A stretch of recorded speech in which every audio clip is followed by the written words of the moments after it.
Mais que font ces militaires en tenue de plongeur en pleine forêt beachoise?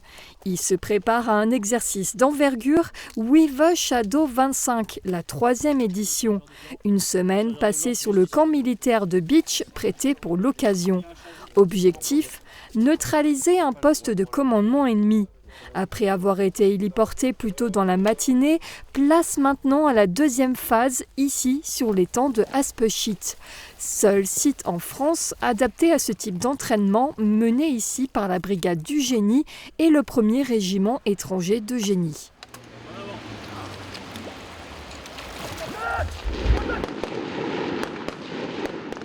Depuis l'eau, les plongeurs là, peuvent, lorsqu'ils sont en infiltration, palmage, tirer sur des cibles. Ils peuvent également le faire depuis des moyens type kayak.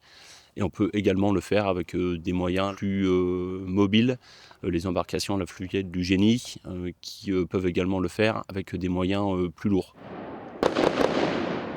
Nos missions sur cet exercice, c'est surtout de faire des reconnaissances de berges pour pouvoir par la suite faire franchir des véhicules. Donc ça consiste en quoi? Ça consiste à vérifier qu'il n'y ait pas de présence ennemie et qu'il n'y ait pas de présence de mines.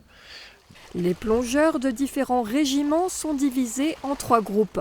Donc ils ne se connaissent pas et doivent tout de même travailler ensemble. Un exercice subaquatique bien différent des opérations terrestres.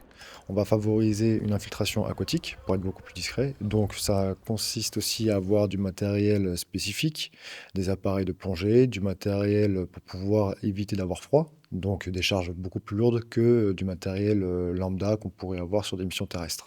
Et donc les plongeurs de combat, donc leur particularité, en plus d'être des combattants du génie, eh bien ils maîtrisent des vecteurs de mise en place particuliers, la plongée, la navigation, l'aérocordage à partir des hélicoptères, le parachutisme militaire.